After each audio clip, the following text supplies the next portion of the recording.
Jadi selamat pagi Bapak, nanti teman-teman yang, ini akan bergabung dengan kita ya, yang agak telat sedikit. Kita hari ini bahas tentang satu chapter yang cukup, eee, rumit ya karena mengasumsikan, Bapak-bapak belum banyak tahu soal analisis frekuensi, tapi mau bicara tentang, persoalan frekuensi di penguat ya, sehingga analisisnya itu sebenarnya banyak disederhanakan. Tapi ini latihan yang bagus juga ya dari Boylestad karena dengan demikian kita belajar dengan cara-cara matematika yang cukup sederhana, kita tuh bisa juga ya melakukan kalkulasi frekuensi untuk, rangkaian penguat kita.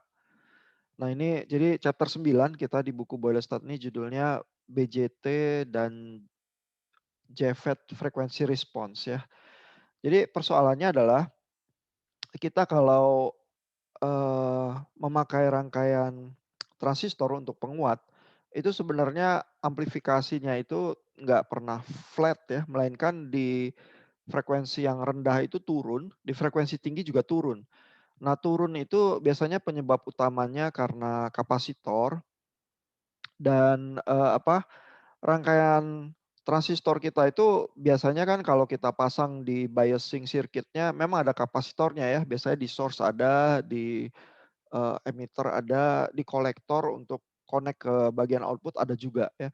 Kapasitor-kapasitor itu, eee, menghasilkan respons frekuensi tersendiri ya, karena kalau Bapak belajar rangkaian listrik ada R, ada C.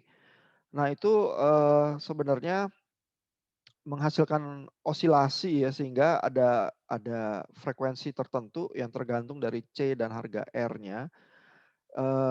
Bisa menghasilkan tegangan yang berbeda begitu ya. Jadi, itu yang mempengaruhi efek kenapa di frekuensi rendah dan tinggi itu gain kita itu berubah ya, dan berubahnya basically turun sebenarnya. Jadi kita tuh menghitung seberapa turunnya gain itu di frekuensi yang terlampau rendah dan terlampau tinggi.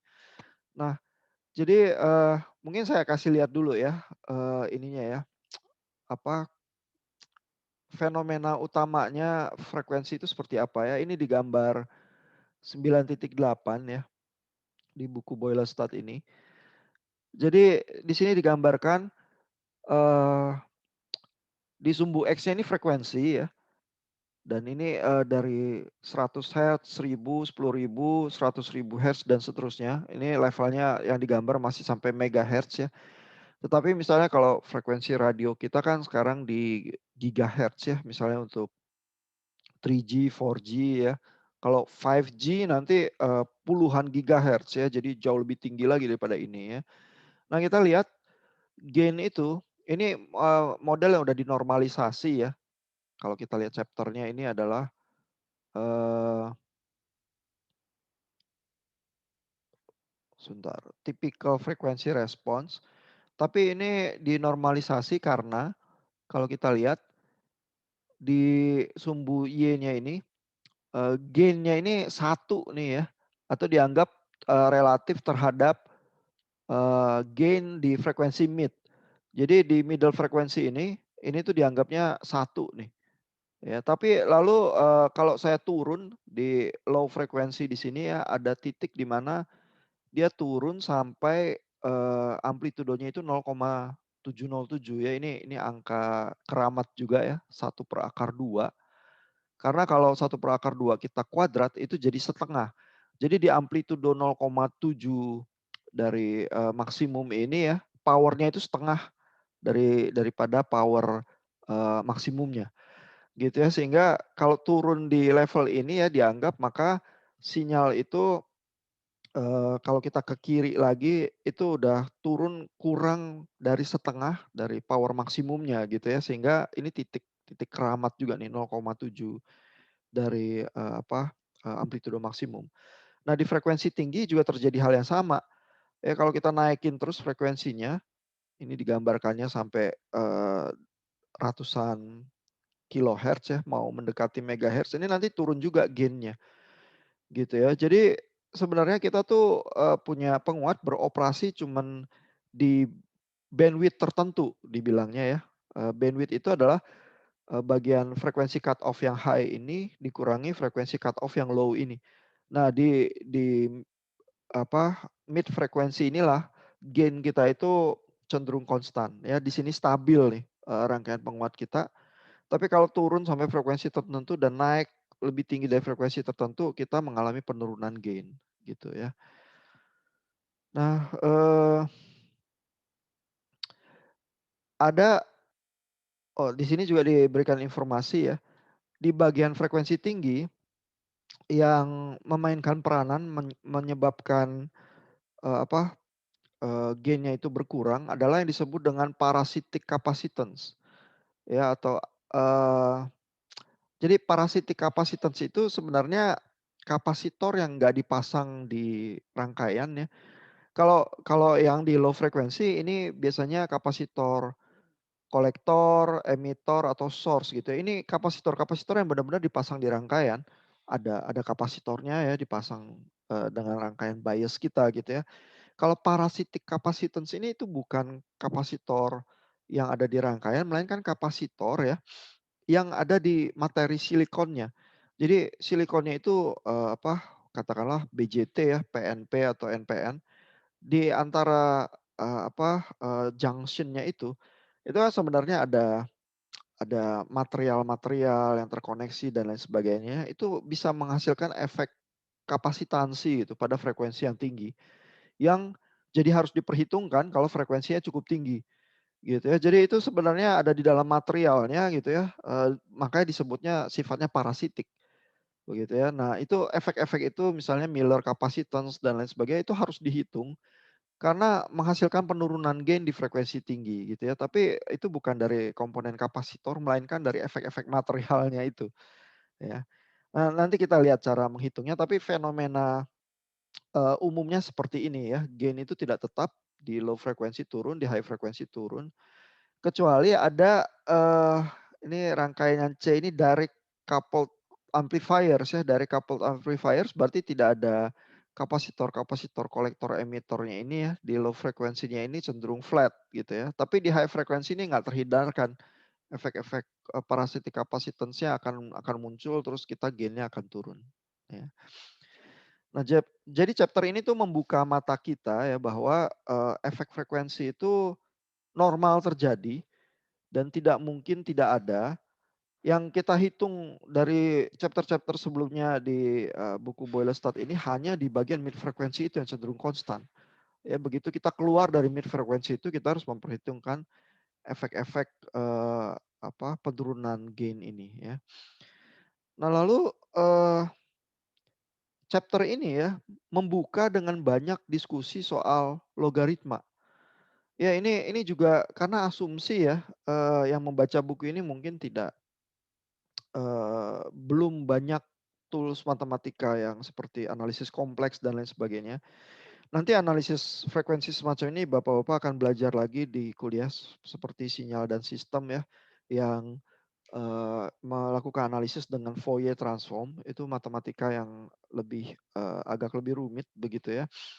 Sehingga, benar-benar secara matematik respons frekuensinya itu bisa kita tuliskan dan kita hitung analitis ya kalau kita inginkan gitu ya. Nah di chapter Boylestad-nya ini diasumsikan teknik-teknik matematika semacam itu belum dipunyai ya. Tapi harus ada apa, gaya perhitungan tertentu untuk menyederhanakan sehingga kita bisa mengerti sesuatu yang disebut Bode plot itu. Ya jadi gambar frekuensi itu yang tadi menurun di low frekuensi dan high frekuensi itu istilahnya Bode plot karena engineer yang menemukan namanya Hendrik Bode ya. Nah itu memanfaatkan perhitungan logaritmis. Ya, jadi, logaritmis ini sendiri punya berbagai keuntungan ya, Bapak-bapak di sekolahan sudah belajar ya, rata-rata kalau anak SMA tahu logaritma ya. Dan salah satu keuntungan yang besar adalah, rumus ini ya, rumus ini. Jadi kalau log A kali B ya, dan di sini ditulis basis 10 ya, tapi bisa basis berapa aja sebenarnya ya. Log A kali B itu sama dengan log A tambah log B. Jadi keuntungan terbesar dari operasi logaritma adalah, perkalian dan perkalian angka-angka besar atau angka-angka ruwet begitu ya, bisa jadi penjumlahan ya kalau kita, hitung logaritmanya dulu ya. Dan pembagian bisa jadi, pengurangan ya, dan pengurangan itu kan basically juga penjumlahan ya, cuman dengan angka negatif begitu ya. Nah jadi sebenarnya kalau Bapak-Bapak lihat sejarahnya operasi matematika logaritma ya, itu ditemukan di Inggris dan udah sangat lama ya, dan ditemukan sebenarnya untuk aplikasi yang jadi penting pada zamannya, yaitu, untuk pelaut-pelaut. Ya karena kalau pelaut itu, di tengah laut ya, nggak bisa menentukan arah ya, itu sangat berbahaya. Ya mereka bisa bisa mati karena nggak bisa mencapai daratan ya, karena kan ada suplai makanan dan air yang terbatas ya. Nah, jadi mereka, pelaut-pelaut di masa lalu itu menghitung posisi mereka dan berusaha mencapai daratan itu dengan peralatan yang mengukur sudut bintang ya, pakai sextant namanya, yang, bisa dibandingkan dengan, sudut yang di kampung halaman mereka di Inggris. Ini matematikawan Inggris ini yang menemukan logaritma. Nah, lalu mereka bisa menghitung sudut itu yang perkalian basically ya, dan terus berusaha mengincar daratan ya dengan memperhatikan sudut, ketinggian dari bintang-bintang. Nah, masalahnya adalah perkalian perhitungan itu ya, itu juga perkalian angka besar yang bisa salah dengan mudah. Dan kalau salahnya sedikit saja ya, di dalam perhitungan semacam itu dan meleset sudutnya begitu ya, tahu-tahu misalnya daratan itu bisa miss. Begitu ya, dan terus nyawa mereka tergantung dari hitungan-hitungan semacam itu. Ya sehingga kalau perhitungan, perkalian angka-angka besar dan panjang dan sulit itu bisa disederhanakan menjadi penjumlahan, sehingga nggak salah begitu ya, dan dengan melakukannya dengan tabel-tabel logaritma. Jadi zaman dulu nggak ada kalkulator, tapi matematikawan punya tabel-tabel logaritma ya, sehingga bisa melakukan penjumlahan-penjumlahan logaritma semacam ini. Saya nggak tahu, Bapak-bapak kalau di SD masih belajar logaritma pakai tabel logaritma nggak? Ada yang pernah nggak? Kalau di SD saya belum dapat logaritma, Pak. Oh di SD belum dapat logaritma ya? Iya. Jadi dapatnya kapan? SMP ya? SMA saya baru dapat deh. Oh SMA ya?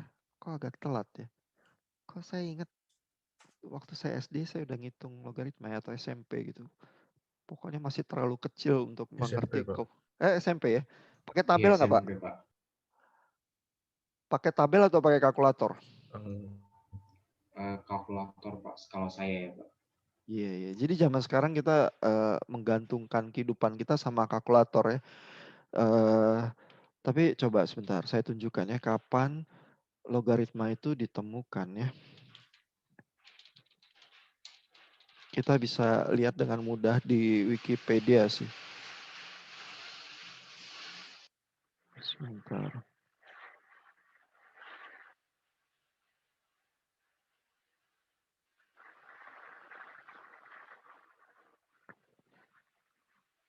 Eh,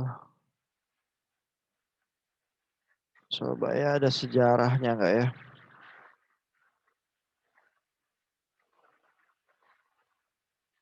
Nih history. Itu nama matematikanya ya, matematikawan Inggris namanya John Napier. Itu 1614. Ya, bayangin, ini berapa? 500 tahun yang lalu ya, logaritma ya. Dan kita belajarnya kan baru SMP dan pakai kalkulator. Ya, jadi matematikwan ratusan tahun yang lalu ini itu menghitungnya pakai tabel. Ya karena mereka tetap harus bisa menghitung logaritma itu. Karena itu artinya hidup dan mati kalau di lautan, ngitung sudut bintang itu gitu ya. Terus nggak ada kalkulator. Ya dan tentu aja mereka bisa ngitung sudutnya langsung dikaliin, tapi itu rentan kesalahan ya kalau angka-angka besar dan panjang ya, ketelitiannya harus tinggi. Jadi mereka memanfaatkan logaritma itu untuk bertahan hidup. Bayangkan di abad ke-17 gitu ya, kalkulator nggak ada gitu ya. Dan dengan ilmu itu mereka bisa hidup ya, dan pelaut-pelaut Inggris itu bisa mengarungi seluruh lautan ya. Makanya mereka dengan teknologi semacam itu bisa menjajah bangsa-bangsa lain yang jauh ya. Karena kan basically mereka harus naik kapal berbulan-bulan, kalau nggak mati kena penyakit dan kena kelaparan, dan berhasil mengarungi, terus sampai ke apa, tanah yang baru itu, terus mereka berusaha menguasai begitu ya. Nah jadi salah satu senjatanya matematika itu ya, kalau iseng baca-baca sejarahnya aja ya, itu sangat interesting sebenarnya ya. Nah tetapi di dunia modern kita ya, eee, logaritma itu sekarang berguna, misalnya untuk, analisis frekuensi ini ya, karena, kemudahannya itu di dalam melakukan perkalian yang jadi penjumlahan, ya. Nah, lalu hal lain ya yang membuat logaritma itu jadi penting ya, dan mungkin Bapak-bapak pernah lihat kertas logaritma ini ya, pernah nggak ya? Pernah ya? Iya pernah Pak, di kalkulus akhir diajarin Pak. Oh di kalkulus, tapi di SMP, SMA nggak pernah pegang kertas gini? Nggak pernah. Iya belum Pak. Belum pernah, Pak. Oh, oke oke. Saya ingatnya juga pakai kertas ini pertama di SMA ya. Jadi ini kelihatan ya, bagian ini kertas semi-log ya, bagian sumbu Y-nya ini linear karena kita lihat kotaknya sama ya, 1, 2, 3, 4, 5, 6-nya sama. Tapi kotak sumbu X-nya ini, logaritmis nih. Ya kita lihat 1 ke 2 jaraknya besar, lalu 2 ke 3 tuh makin kecil ya, karena ini logaritmis ya. Lalu begitu 10 kali lipat ya, ini, habis 9, 10, nah kita baru berasa ini, sesuatu yang terasanya jadi linear. Ya, tapi peningkatan antara 1 sampai 10-nya ini terasanya logaritmis. Terus dari 10 sampai 100 nanti baru kita rasa kotak kedua ini yang sama levelnya ini baru terjadi gitu ya. Nah ini, tergambarkan secara visual jadi ya efek logaritmis itu. Ya permasalahannya dengan sinyal yang seperti bunyi ya dan frekuensi itu kan kalau kita rasakan di sekitar ratusan hertz sampai ribuan hertz itu adalah, fenomena bunyi ya, yang kalau kita rasakan ya. Kalau lebih tinggi dari megahertz itu nanti jadi fenomena radio gitu misalnya ya. Nah, bunyi kita misalnya ya di telinga ya, itu kita tuh baru merasakan ada peningkatan intensitas bunyi ya, kalau, level amplitudo sinyal itu meningkatnya itu logaritmis sebenarnya. Jadi telinga kita itu adalah, instrumen yang tidak linear, ya. Jadi, misalnya kita tuh baru berasa suara itu 2 kali lipat lebih lebih besar ya, suaranya kalau amplitudonya itu kita naikin 10 kali lipat, gitu ya. Jadi, telinga kita itu beroperasinya itu logaritmis bukan linear ya.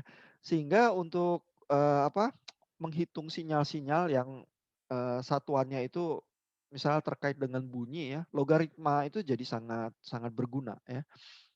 Nah jadi, Boylestad itu dengan susah payah berusaha menerangkan itu di beberapa chapter bagian awalnya ini, berasumsi orang tuh nggak tahu logaritma ya, dan menunjukkan efeknya ya. Nah lalu di 9.3 ini adalah satuan, power yang biasa dipakai untuk bunyi maupun untuk, sinyal-sinyal listrik lainnya. Ya, jadi ini namanya desibel ya, dB biasanya singkatannya. Ya, nah ini, diilustrasikan sedikit ya di awal bagian ini ya. Jadi kalau satu apa, sinyal power levelnya meningkat dari 4 jadi 16 ya, itu tuh tidak menghasilkan peningkatan seolah-olah faktornya 4, melainkan faktornya 2.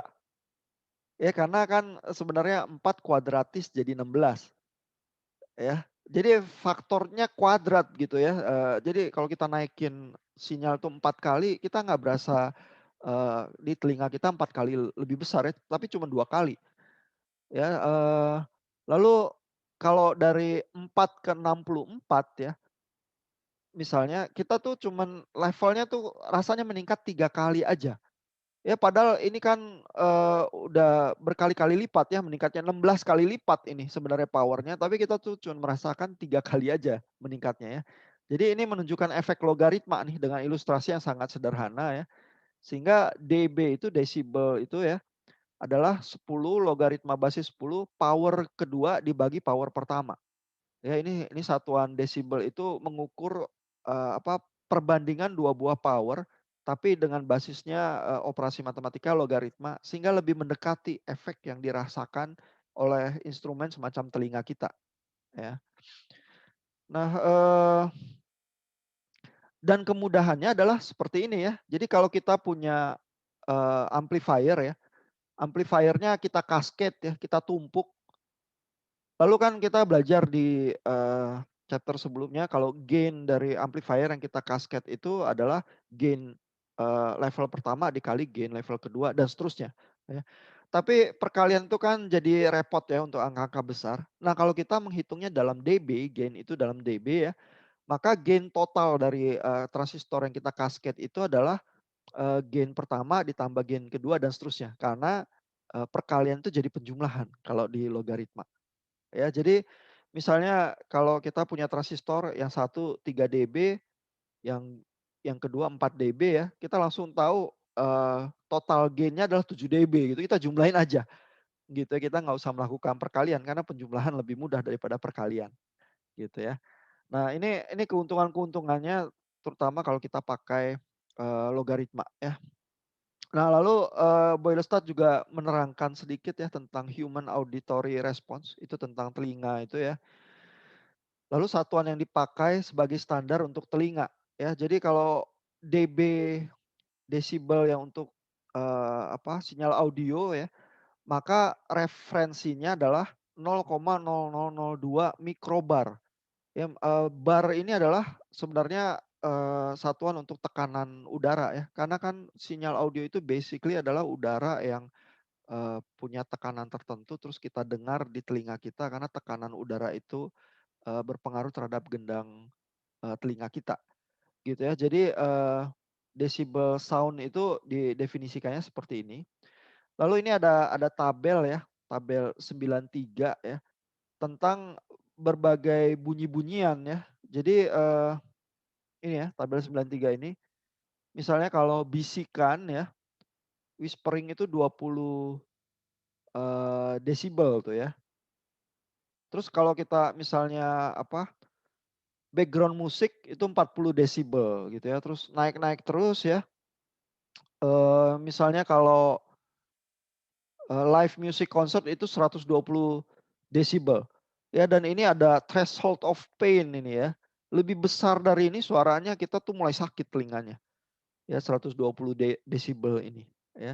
Dan kita lihat kenaikan-kenaikan ini tuh setiap 10 desibel ya. Jadi di dalam misalnya antara suara bisikan sama suara kantor yang sepi gitu ya. Ini kan deket banget ya, tapi ini udah goyang 10 desibel ini sebenarnya ya. Kalau kita di ruangan yang sangat sepi ya, misalnya ya pagi-pagi ya, belum ada yang bangun ya, kita dengar suara apa? Kita tuh dengar suara AC, paling suara kulkas ya. Nah, itu 30 dB itu ya. Nah, terus bisikan itu kadang sulit didengar gitu ya. Tapi ini tuh goyangnya udah 10 dB ya sebenarnya ya. Jadi telinga kita itu sangat ya bisa dibilang sangat tidak sensitif ya. Tapi sebenarnya adalah karena instrumennya nggak linear ya sehingga kita beroperasi dengan formula matematika yang seperti ini ya, yang logaritmis itu lebih menguntungkan ya. Menguntungkan dalam hal bahwa perkalian jadi penjumlahan, jadi gampang kalau ngitung gain. Lalu menguntungkan juga karena untuk sinyal-sinyal seperti audio ini lebih menggambarkan ya dibanding kalau kita ngitungnya linear. Ya. Nah, lalu di 9.4 ya, tadi baru masuk ke dalam problematika ngitung gain itu ya. Nah ini ada tabel-tabel singkat ya yang menggambarkan problematika kapasitor itu yang menghasilkan redaman frekuensi. Ya jadi ini ada efeknya ya kapasitor. Kapasitor dengan nilai tertentu ya, misalnya ini 1 mikrofarad yang tipikal dipasang di rangkaian transistor gitu ya. Itu bisa punya impedansi yang berbeda tergantung dari frekuensinya ya. Kalau Bapak-bapak belajar rangkaian listrik udah tahu juga ini ya, 1/2 PFC. Ya, jadi tergantung frekuensi yang lewat di kapasitor itu dia impedansinya berbeda.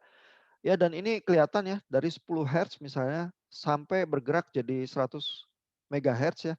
Kapasitor yang 1 mikrofarad ini makin lama makin kecil ya. Jadi di frekuensi rendah itu kilo ohm besarannya ya. Tapi kalau di 100 MHz ini jadi tinggal 1,5 mili ohm ya, jauh jauh lebih kecil ya. Jadi kelihatan efeknya kapasitor ini ya, yang besarannya 1 mikrofarad, ini lebih besar di frekuensi rendah nih. Ya karena efeknya kilo ohm. Ya sehingga kapasitor-kapasitor yang terpasang ini pada frekuensi yang rendah ya, itu akan mengakibatkan penurunan gain karena efek impedansinya jadi terasa gitu ya. Nah, kalau di high frequency ya, maka range kapasitor yang terasa beda efeknya adalah di level picofarad. Ya tadi mikrofarad itu kapasitor yang biasa ditaruh di rangkaian. Nah, kalau picofarad itu jauh lebih kecil. Ya jadi picofarad itu adalah efek-efek kapasitansi parasitik itu yang ada di dalam material silikonnya itu yang muncul kalau frekuensinya cukup tinggi. Ya dan kita lihat ya efek misalnya 5 picofarad ini ya, itu kalau di frekuensi rendah ya, itu jadi mega ohm. Kalau mega ohm kita anggap open gitu ya, jadi nggak ada efeknya gitu ya. Tapi kalau di 100 MHz ini di frekuensi yang cukup tinggi, dia terasa jadi sekarang ada resistansinya nih di level kilo ohm gitu ya. Kalau mega ohm kita anggap open gitu aja, kalau kilo ohm nggak bisa lagi ya, kita harus mulai hitung gitu. Ya jadi kapasitor yang parasitik yang levelnya picofarad ini efeknya kebalikan, mulai terasanya di frekuensi tinggi. Ya, kalau kapasitor yang ada di rangkaian itu terasanya di frekuensi rendah. Ya. Jadi tabel-tabel ini berusaha menggambarkan efek itu. Lalu gambar ini sehingga respons frekuensi kita begitu ya, di frekuensi tinggi turun, di frekuensi rendah turun juga, di mid frekuensi cenderung konstan. Ya itu sekilas dengan cepat ya, Boylestad tuh berusaha menerangkan operasi matematika logaritma dan fenomena frekuensinya yang kita alami di transistor ya. Mungkin segitu dulu nih, itu separuh dari chapter 9. Ada pertanyaan nggak atau komentar sejauh ini dulu? Belum ada sih, Pak. Belum ada ya. Iya. Ya, Bapak-bapak akan mulai merasakan juga ya bahwa kuliah elektro itu sebenarnya isinya banyak matematika ya. Dan matematikanya bukan cuman kalkulus 1, nanti ada kalkulus 2, ada bilangan kompleks dan transformasi. Jadi bekal matematikanya harus banyak ya karena fenomena-fenomena yang kita berusaha hitung ya. Terutama yang butuh memang matematika yang tingkat yang agak tinggi ya. Karena fenomena-fenomena gerakan elektron ya, gerakan gelombang elektromagnetik ya, radio begitu ya, itu hanya bisa dihitung dengan matematika yang semacam itu ya. Karena kalau Bapak-bapak bayangkan misalnya gelombang radio kita itu ya, kayak air yang ada di udara ini, cuman mengalirnya kemana-mana ya, ke segala arah. Lalu begitu kena tembok dia mantul begitu ya. Begitu lewat di gedung dia belok gitu ya karena gelombangnya nanti lewat samping gedung terus kena ujungnya terus bisa ada belokan gitu ya. Itu menghitungnya itu setengah mati. Ya dan menghitungnya itu harus pakai kalkulus 2 itu ya. Nanti rumus Maxwell itu nanti Bapak-bapak belajar di medan elektromagnetik gitu ya. Karena tanpa itu ya, kan Bapak-bapak merasakan sendiri ya, kalau di dalam ruangan nyalain HP, radio itu masih tembus ya. Jadi radio yang di level microwave gitu ya, gigahertz sampai ratusan megahertz gitu ya, itu tembus jendela, bisa belok-belok di dalam ruangan dan lain sebagainya ya. Tapi gelombang elektromagnetik yang sifatnya udah cahaya ya, di frekuensi yang lebih tinggi lagi itu sifatnya jadi agak beda ya.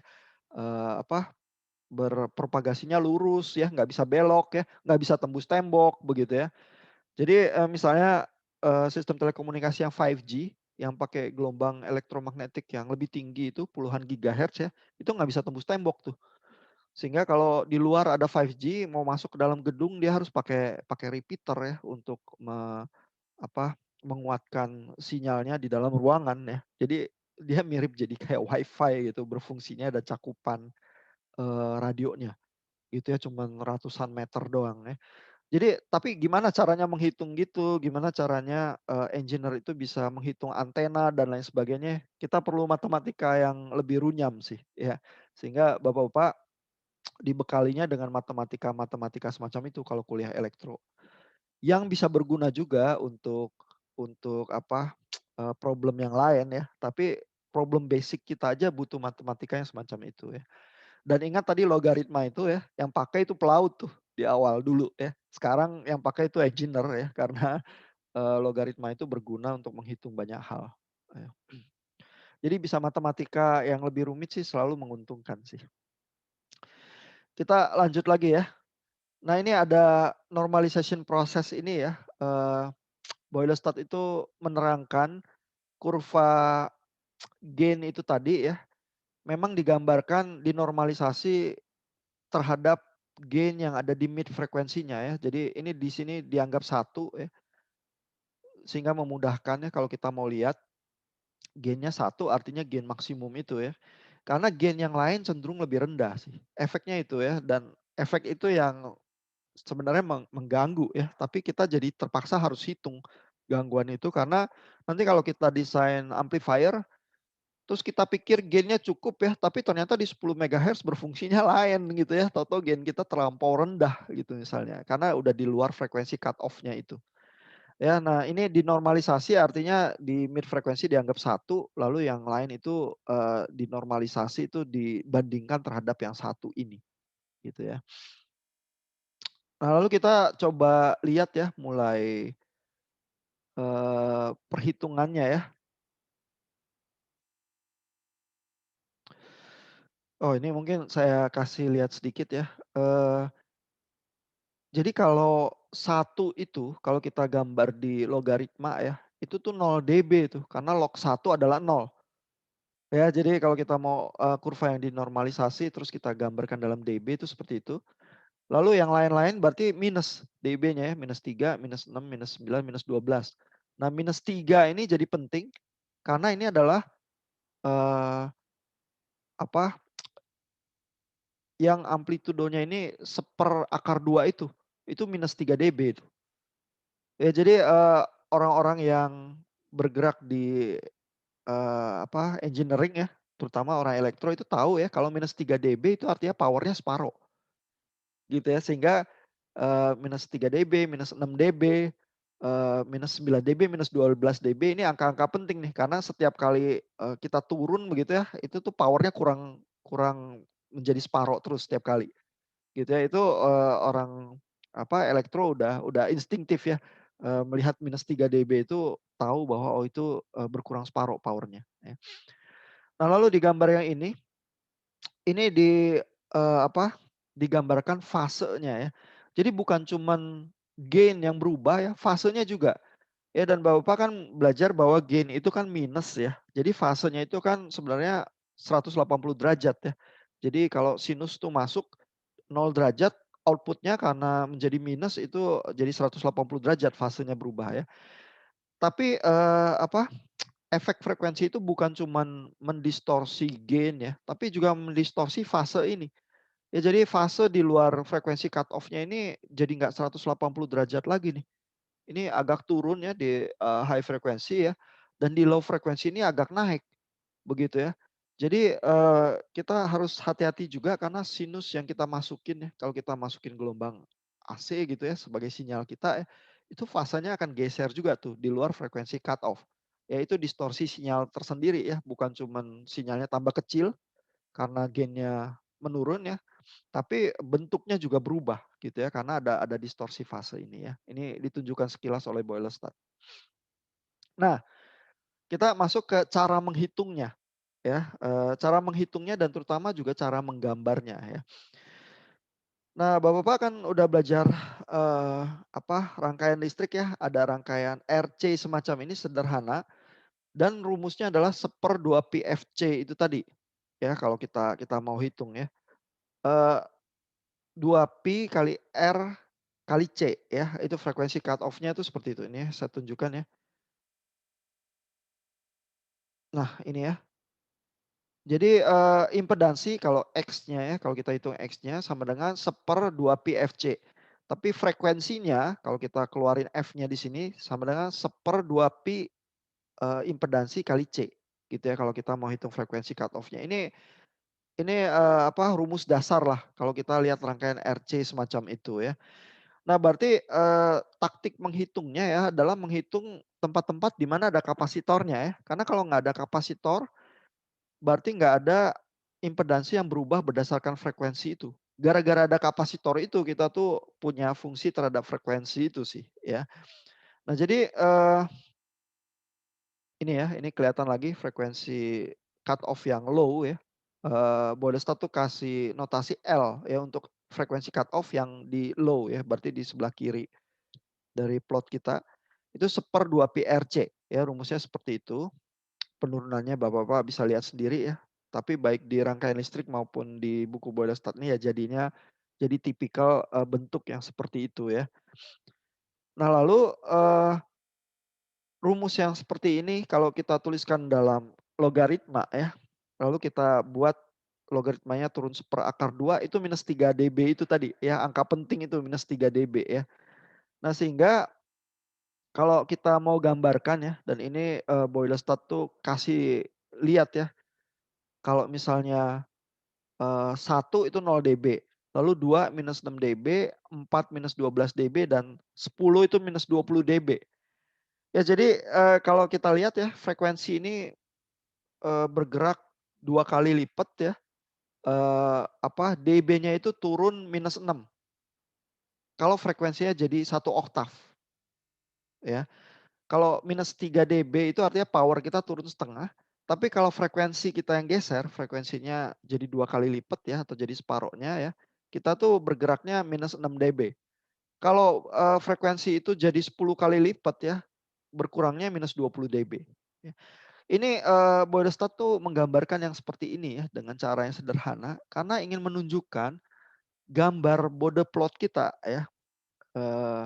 Ini typically seperti ini. Ya jadi kalau kita udah tahu ngitung gain-nya ya di mid frekuensi terus kita gambar di 0 dB gitu ya. Lalu kita bisa ketemu frekuensi cut off-nya ini F di low cut off ini ya di frekuensi rendah. Nah, kita bisa kalau kita mau gambar kurvanya benar ya, ini kan repot ya. Karena ini kan kurvanya non-linear. Tapi kita bisa dekati dengan cara yang sederhana ya. Kita bilang ya bahwa oh ini dari FL, kalau kita gambarkan FL per 2-nya ya, maka ini ada garis asimtut ya, garis aproksimasi yang turun minus 6 dB. Ya karena kita lihat tadi di hitungan logaritmanya itu, kalau frekuensinya bergerak 2 kali lipat ya, ini gradiennya itu 6 dB. Ya jadi di sini turun 6 dB. Setiap frekuensinya itu jadi separoh ya. Nanti frekuensinya jadi 1/4, nih turun 6 dB lagi ya. Jadi dari titik minus 6 jadi minus 12. Lalu setelah 10 kali lipat dia turunnya minus 20 dB. Gitu ya. Jadi dengan menggambar garis ini, saya tuh nggak perlu menghitung terlalu tepat ini ya, kurva respons frekuensinya. Saya tahu nanti kurvanya ini pasti akan mendekati garis ini.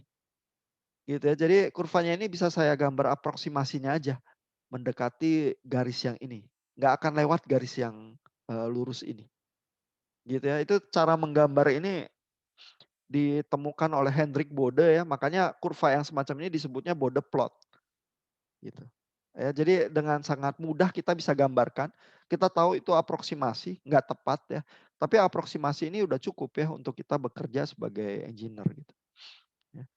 Kalau yang di high frekuensi juga gitu, jadi menemukan frekuensi cut off-nya, lalu setiap kali frekuensinya kali 2 ya, maka turun minus 6 dB. Setiap kali 10 kali lipat frekuensinya turun minus 20 dB gitu. Ya. Nah dengan ini ada gambarnya si Hendrik Bode ya, kalau Bapak mau lihat di bukunya juga fotonya. Ini tahun 19-an ya, juga kerja di Bell Labs ya. Jadi zaman dulu banyak engineer jagoan tuh kerjanya di Bell Labs sih. Ini kayak NASA-nya zaman dulu ya kalau untuk electrical engineers gitu ya. Nah,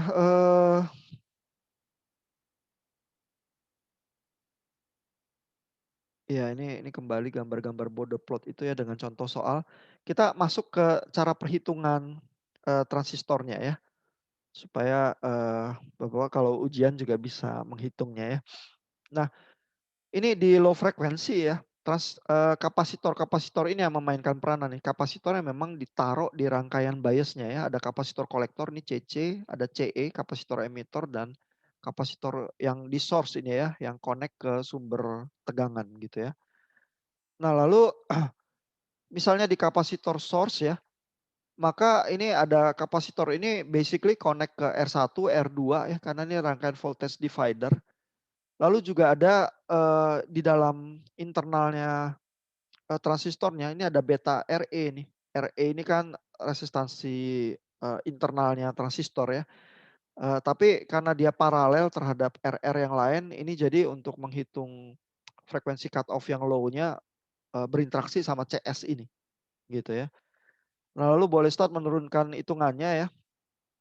Ini di sini ya. Basically menghitung tegangan sih sebenarnya ya, sehingga ada faktor V basis ini RI dibagi RI minus. Nah, tapi ini impedansinya ini sekarang ikut juga efek dari CS-nya itu ya, kapasitor yang di source-nya itu ya. Sehingga kalau kita lihat frekuensi cut off-nya nanti ditemukan rumusnya setelah diturunkan ya, 1/2pi RI kali C dari source itu CS ya. Nah, RI-nya itu adalah paralel dari berbagai komponen ini. Ya, jadi RI-nya adalah R1 paralel R2 paralel beta RE gitu ya. Tapi bentuknya selalu seperti ini sih, 1/2pi RC. Tinggal R-nya apa nih kombinasinya, lalu C-nya C yang mana? Dalam hal ini CS dan RI-nya itu paralel R1 R2 beta RE itu tadi ya. Nah, ini salah satu aja nih ya frekuensi cut off FL yang terjadi karena source S gitu ya, dikasih notasinya FLS. Ini karena terjadinya oleh kapasitor CS ya. Tapi kan ada kapasitor yang lain lagi ya, terus dihitung satu-satu lagi. Ya, misalnya ini kapasitor kolektor nih. Jadi notasinya FLC. Ya, L ini low frequency, C itu kapasitor kolektor gitu ya. Nah, ini bentukannya gitu lagi ya, 1/2pi, terus R-nya apa ya? Dalam hal ini R output ditambah R beban ya. Karena kalau di bagian output ini ada R output dari transistornya, dari sistem. Lalu ada R bebannya nih RL yang memainkan peranan, terus terkoneksi dengan kapasitor kolektor. Ya, jadi rumusnya seperti ini untuk menghitung frekuensi cut off yang akibat kapasitor kolektor ya. Di mana RO-nya ini adalah RC. Ini kan sistem ini ada RC-nya ini R di kolektor itu ya, paralel dengan RO. Nah, RO ini kan impedansi inputnya yang ada di dalam transistornya itu. Ya, jadi rumus-rumus ini komponen R sama C-nya harus diperhatikan yang mana gitu ya. Nanti kalau Bapak-bapak tulis di cheat sheet buat ujian ya, jangan sampai salah ya RR-nya itu ya. Nah, lalu ada kapasitor emitter begitu ya, yang rumusnya juga modelnya sama ya, 1/2pi RECE, tinggal R-nya apa ya? R-nya dalam hal ini itu melibatkan ini kelihatannya R-nya, E-nya kecil ya. RE kecil ini adalah RE besar, ini resistor di emitter di paralel dengan R1 R2 dibagi beta. Ini R1 R2 yang ada di basis itu ditarik ke emitter gitu ya, dibagi dengan beta ditambah RE ini ya yang impedansi internalnya transistor ya. Nah, lalu kalau kita bisa menghitung berbagai frekuensi cut off itu ya.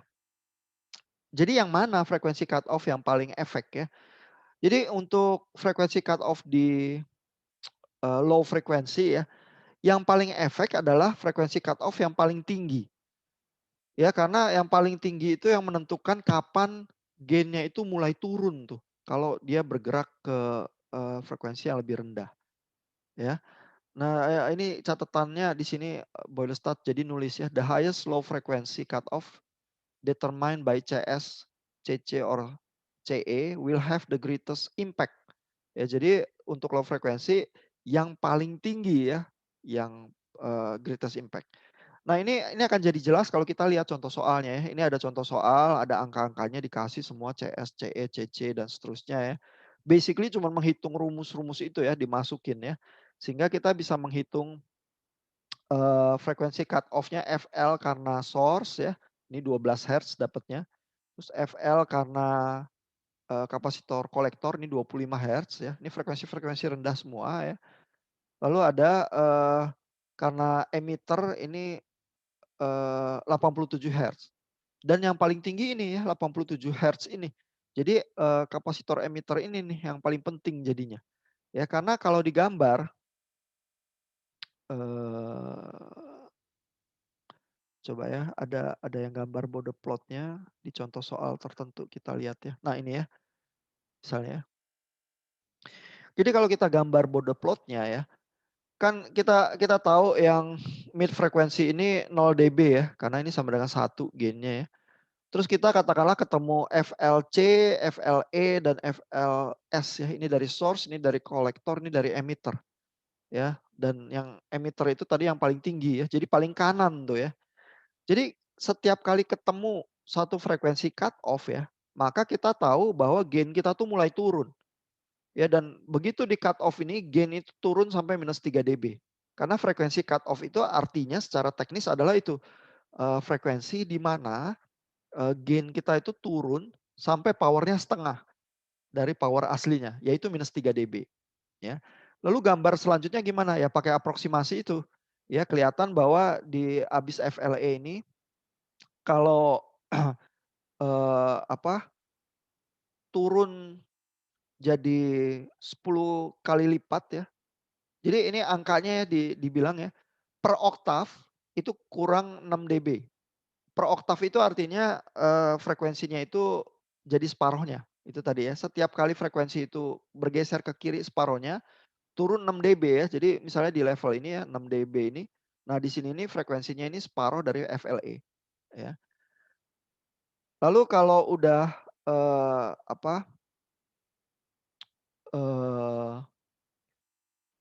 frekuensinya turun 10 kali lipat ya, maka berkurangnya adalah, coba kita lihat ya gambar yang tadi ya. Gambar aproksimasi Bode plotnya ya. Nah ini ya. Jadi kalau berkurang separoh atau frekuensi jadi separohnya berkurangnya minus 6 dB. Kalau udah 10 kali lipat minus 20 dB. Gitu ya. Jadi kita tuh waktu menggambar Bode plotnya bisa mengincar frekuensi-frekuensi yang jadi separohnya. Terus kita pasang minus 6 dB. Atau kita mengincar frekuensi yang jadi sepersepuluhnya dan itu adalah 20 dB ya. Jadi di titik ini satu dekade ini. Ya, istilahnya dekade adalah 10 kali lipat lebih kecil ya. Di sini ini berkurangnya 20 dB. Gitu ya. Dan frekuensi low cut off ini yang paling tinggi ini yang paling penting karena disinilah dia mulai turun. Sehingga kalau kita desain amplifier kita ya, yang kita harus cermati adalah kapan dia mulai cut off dan kapasitor mana yang menyebabkan frekuensi cut off yang paling tinggi. Ya kalau di low frekuensi ini karena habis itulah kita nggak bisa mengasumsikan lagi gain-nya itu masih flat. Habis itu gain-nya itu turun. Gitu ya. Nah, jadi ini hitungan untuk yang low frekuensi ya. Lalu selanjutnya ada hitungan untuk high frekuensinya. Tapi sebelum lanjut ada pertanyaan dulu nggak sejauh ini? Bagaimana cara menghitungnya dan bagaimana menggambar Bode plotnya? Ada pertanyaan?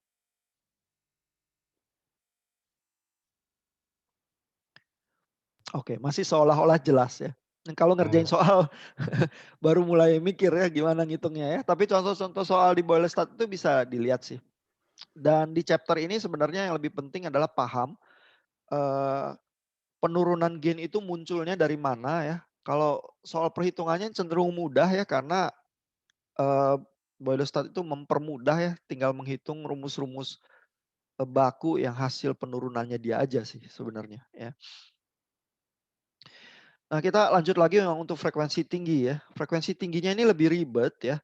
Karena harus menghitung kapasitansi parasitik itu ya. Nah jadi Saya kasih lihat dulu gambarnya ya. Nah, pertama efek kapasitasi parasitik yang bisa muncul ya adalah yang disebut dengan Miller effect.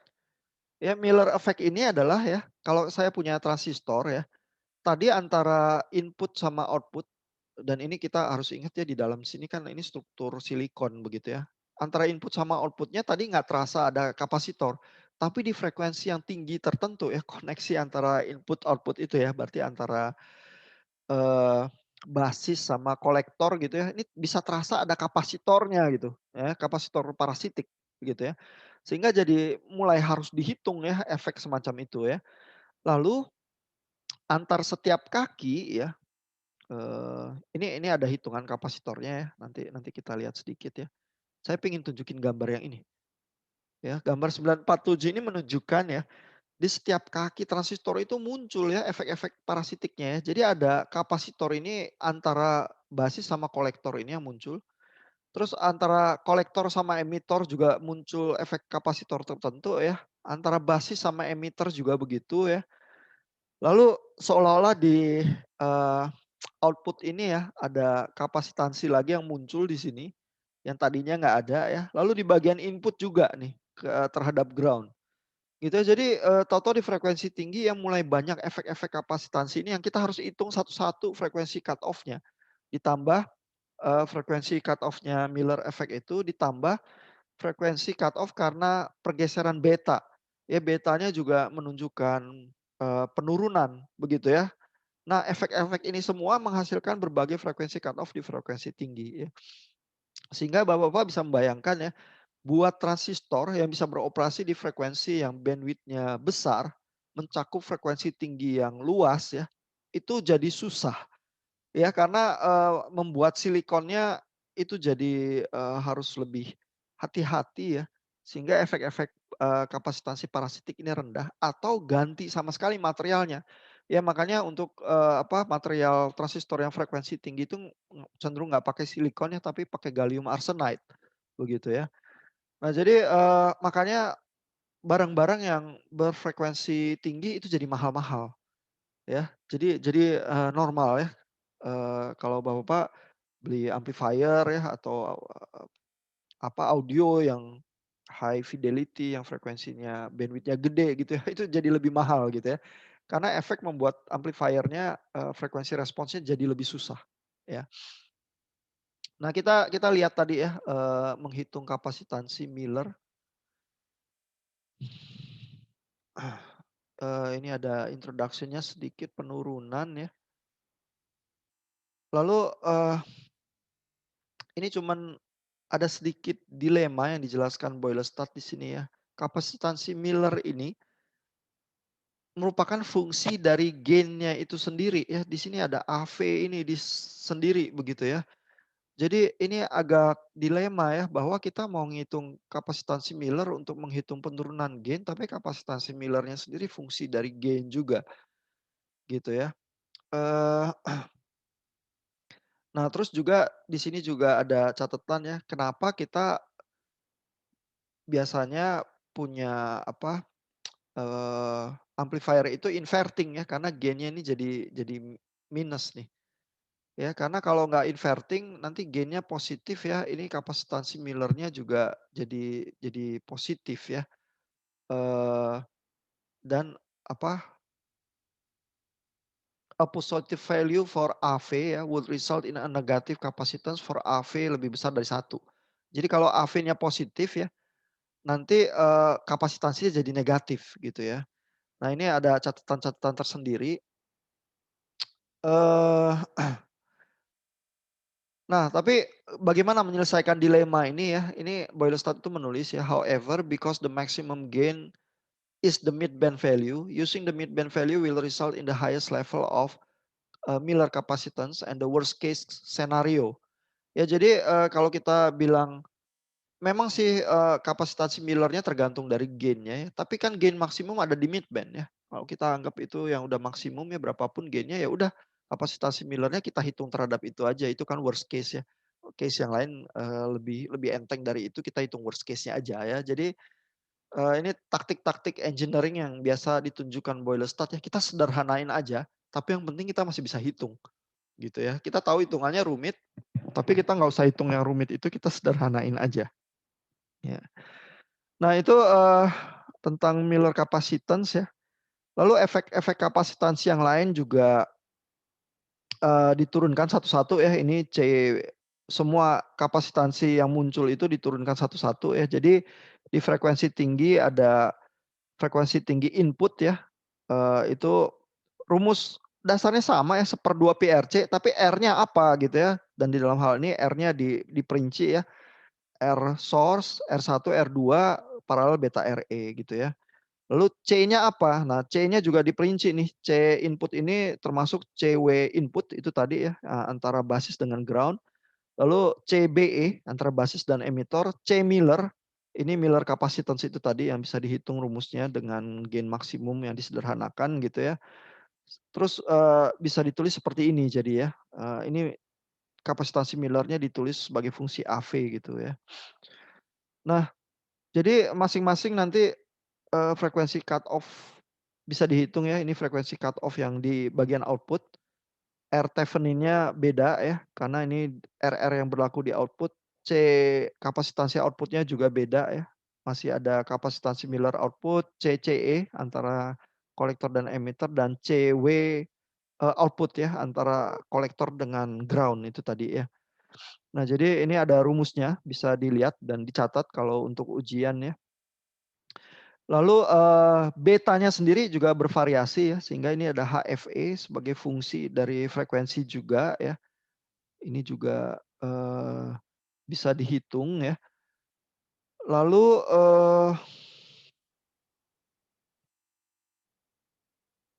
ya ini ya hasil penurunan, jadi FB frekuensi cut off karena beta itu ya, karena betanya turun itu 1/2 pi RP dikali CP tambah CU ya. CP tambah CU ini adalah efek kapasitor parasitik juga nih yang muncul di sini ya.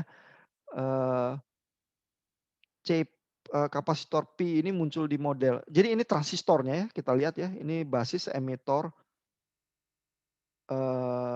kolektor. Tapi di dalam transistor ini ada efek C ini yang disebutnya CP antara B dan E, lalu antara basis dan kolektor ini CU ditulisnya ya. Ini karena pakai model hybrid P ya, modeling yang bukan pakai model RE itu ya. Jadi di dalam model yang lain ini menyesuaikan dengan datasheet. Kalau di datasheet suka ada angka-angka kapasitansi ini CP dan CU ya, sehingga rumusnya bisa ditulis demikian terus bisa dihitung ya. Nah, taktik nanti menggambar Bode plotnya sama ya. Jadi kalau kita udah menghitung semua frekuensi cut off-nya ya di frekuensi tinggi, lalu nanti di setiap frekuensi cut off-nya itu turun minus 3 dB ya. Dan kita bisa gambar aproksimasi Bode plotnya minus 6 dB ya setiap kali turun 1 oktav ya. Setiap kali frekuensinya bergeser 1 oktav turun 6 dB. Lalu setiap kali 1 dekade turun minus 20 dB ya. Saya kasih lihat contoh soal yang ada hitungannya ya. Nah ini ya contoh soal 9.14 ada angka-angkanya terus dihitung ya. Saya pengen kasih lihat gambarnya. Ya ini gambar Bode plotnya ya. Kalau untuk frekuensi tinggi ya, frekuensi cut off yang paling penting itu yang paling rendah. Ya, jadi kalau untuk frekuensi rendah, frekuensi cut off yang paling tinggi itu yang paling penting. Kalau frekuensi tinggi, frekuensi cut off yang paling rendah itu yang paling penting ya, karena di FHI ini di sini itu yang pertama kali gainnya itu nekuk gitu ya. Dan kelihatan dia nekuk pertama ya, kalau ketemu titik cut off frekuensi tinggi yang pertama ini turunnya masih minus 6 dB per oktav. Begitu ketemu yang kedua, frekuensi cut off yang kedua ini FB ya. Ini penurunannya dijumlahin ya. Jadi efek dari frekuensi cut off yang pertama dan efek dari frekuensi cut off yang kedua ini dijumlahin. Jadi kalau tadinya turunnya minus 6 dB per oktav, sekarang jadi minus 12 dB per oktav.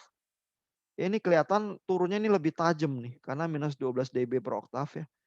Tapi ya di level yang ini udah nggak gitu penting lagi sebenarnya. Karena titik turun yang pertama ini yang menentukan. Kita tuh mau gain-nya itu flat ya, tapi mulai turun pertama tuh di sini, gitu ya. Jadi frekuensi cut off pertama selalu yang paling penting sih, ya. Tapi untuk kalau menggambar nanti frekuensi cut off berikutnya ini dijumlahin ya. Nanti kalau ketemu frekuensi cut off lagi, jadi bukan minus 12 dB ya, kurang 6 dB lagi, jadi minus 18 dB setiap oktav turunnya, gitu ya. Nah cara menggambar border plotnya gitu, disederhanakan, bisa digambar dengan mudah, karena cukup menghitung frekuensi cut off-nya, cukup menghitung garis minus 6 dB per oktavnya, terus kita bisa gambar. Ya.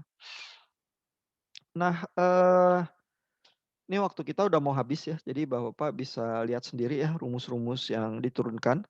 Dan jangan lupa mencatat di cheat sheet-nya kalau untuk ujian akhir ya. Saya ingin menunjukkan beberapa efek lagi ya yang penting ya. Terutama juga bisa keluar di ujian ya. Nah ini efek frekuensi respons ya kalau saya tuh punya beberapa amplifier yang saya kaskat ya, saya tumpuk.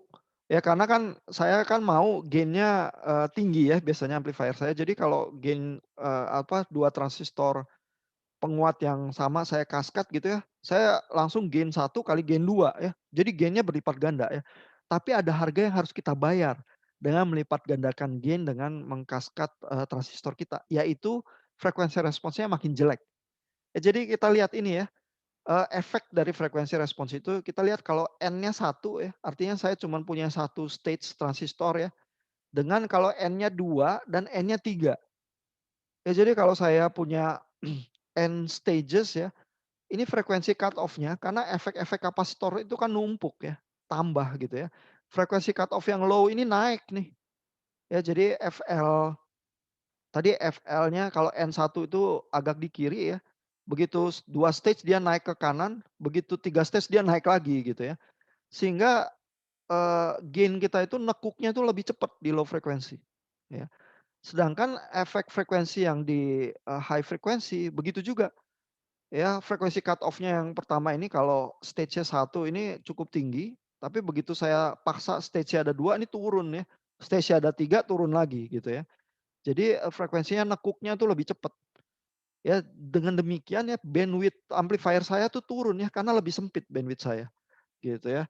Jadi kalau kita mau paksa gain-nya gede ya dengan cara mengkaskat, harga yang kita harus bayar adalah bandwidth-nya jadi lebih kecil. Ya ada frekuensi-frekuensi tertentu yang kita mulai timbul gangguan ya.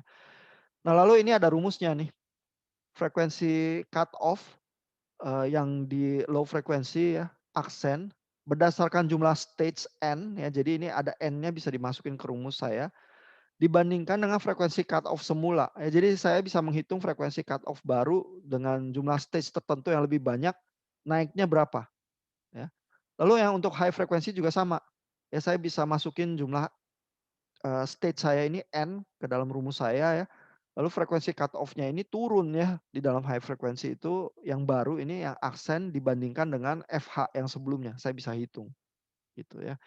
Dengan ini dengan asumsi bahwa amplifier saya itu identik ya. Saya kaskat begitu aja efek frekuensi responsnya seperti itu. Makin buruknya seberapa saya bisa hitung. Ya. Nah lalu Boydestad juga menunjukkan ya di chapter ini square wave testing judulnya ya. Apa yang terjadi kalau saya masukin gelombang kotak ya ke dalam penguat saya yang punya efek motong frekuensi. Ya karena nggak semua frekuensi dilewatkan dengan sama baiknya.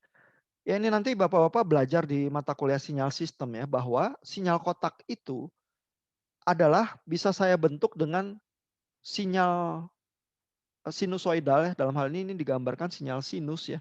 Dengan berbagai frekuensi yang berbeda, kalau saya hitung amplitudenya baik-baik dan frekuensinya baik-baik ya. Misalnya sinus yang ini kan lebih cepat ya frekuensinya, sinus yang lebih lambat ini yang lebih besar amplitudenya. Kalau saya jumlahin, saya punya yang biru ini nih, mirip sama sinyal kotak. Kalau saya jumlahin lagi lebih banyak lagi komponen sinyal sinusnya ya. Itu kotak saya itu makin mendekati, makin halus. Tapi artinya adalah sinyal kotak saya terdiri dari frekuensi sinus yang makin lama tuh makin tinggi. Ya karena frekuensi ini kan sinusoidal yang kecil ini kan lebih tinggi. Kalau saya mau makin mendekati sinyal kotak, saya tuh punya frekuensi-frekuensi sinusoidal yang cukup tinggi gitu. Nah, apa akibatnya kalau sinyal kotak saya yang seperti ini ya, dan sinyal kotak penting ya, karena banyak sistem itu digital beroperasi dengan sinyal kotak. Nah, kalau sinyal kotaknya masuk ke dalam penguat yang punya frekuensi respons yang memotong sinyal yang frekuensinya terlalu tinggi ya, kita tuh kotaknya terdistorsi seperti ini. Ya ini Boylestad tuh menunjukkan gambarnya ya.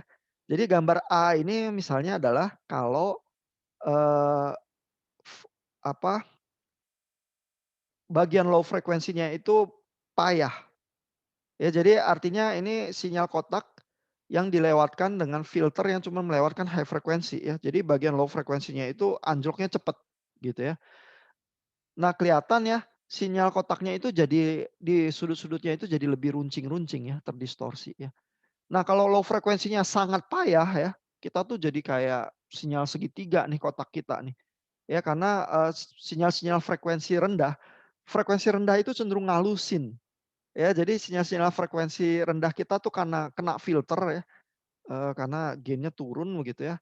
Kita tuh jadi kasar ya, kotak kita tuh makin lancip-lancip begini, ini tuh jadi cenderung kasar. Ya. Nah efek sebaliknya gimana kalau high frekuensinya kita yang payah gitu ya, itu gambar C nih. Ini high frekuensinya yang payah ya, low frekuensinya lewat ya, tapi high frekuensinya payah. Jadi kalau high frekuensinya payah ya, kotak kita itu cenderung jadi kayak bulat-bulat. Ya karena low frekuensinya dilewatin, low frekuensi itu cenderung ngalusin. Jadi kotak kita kayak kayak bulatan gitu ya. Nah kalau low frekuensinya high frekuensinya payah banget ya, masih bulat-bulat ya, tapi cenderung terdistorsinya lebih besar lagi daripada ini, gitu ya. Nah jadi ini memberikan gambaran juga ya, kalau kita desain amplifier dan kita nggak bisa punya amplifier yang sempurna, karena efek-efek kapasitansi parasitik itu selalu ada ya. Apalagi rangkaian transistor kita juga kita pasang kapasitor pasti untuk biasing gitu ya. Nah kita harus selalu secara realistis expect kalau kita masukin gelombang kotak ya, gelombang kotaknya akan terdistorsi seperti gambar-gambar ini. Ya dan gelombang kotak yang terdistorsi seperti gambar ini akan menghasilkan noise buat sinyal digital kita. Dan kita akan pertanyaan-pertanyaan muncul adalah kapan noise itu jadi mengganggu dan kapan batasnya noise itu nggak mengganggu ya. Sehingga kecepatan transmisi sinyal digital kita ditentukan juga oleh bandwidth dari sistem kita. Karena pada bandwidth tertentu yang terlampau kecil ya sinyal kita itu kalau kita paksa masukin sinyal kotaknya itu ya akan terdistorsi gitu ya. Makanya kalau Bapak-bapak bicara soal kecepatan transmisi sinyal ya, misalnya tanya, "Internet kamu seberapa cepat sih?" Itu yang ditanya sering ya. Kalau mau ngomong kecepatannya langsung itu data rate sebenarnya, bit per second. Ya seberapa banyak bit yang bisa lewat setiap second ya. Tapi itu tuh berhubungan juga dengan bandwidth ya sehingga orang sering tanya ya, "Internet kamu bandwidth-nya berapa?" Dan bandwidth itu satuannya hertz. Ya berapa megahertz bandwidth kamu? Atau berapa gigahertz ya kalau bandwidth-nya gede banget gitu ya. Nah, karena bandwidth itu nanti mempengaruhi juga kecepatan transmisi kita. Tapi dengan sekian bandwidth seberapa cepat transmisi yang bisa kita capai ya, itu nanti Bapak belajarnya di kuliah yang lain ya, di digital communication atau di wireless communication nanti hal-hal itu akan dibahas dengan lebih detail ya. Nah, sampai di sini kuliah kita, apakah ada pertanyaan atau komentar? Kalau ada sebelum berpisah? Nggak ada? Belum ada sih, Pak. Ya, Oke. Pak, paling cuman kayak buat bode plotnya gitu doang. Nanti kalau udah mulai kerjain di pertanyaan baru mulai bingung-bingung nanti Pak. Karena kan ngelihat sekarang kan oh ya jelas semua datanya. Nanti Iya. kalau gambar sendiri mungkin Pak baru agak bingung. Iya, nanti lihat contoh soal lagi yang di Boylestad yang tadi dibahas, mestinya sih jadi jelas ya. Karena Boylestad menjelaskan juga dengan pelan-pelan sih gambarnya itu gimana caranya. Ya. Oke, Pak. Oke, thank you.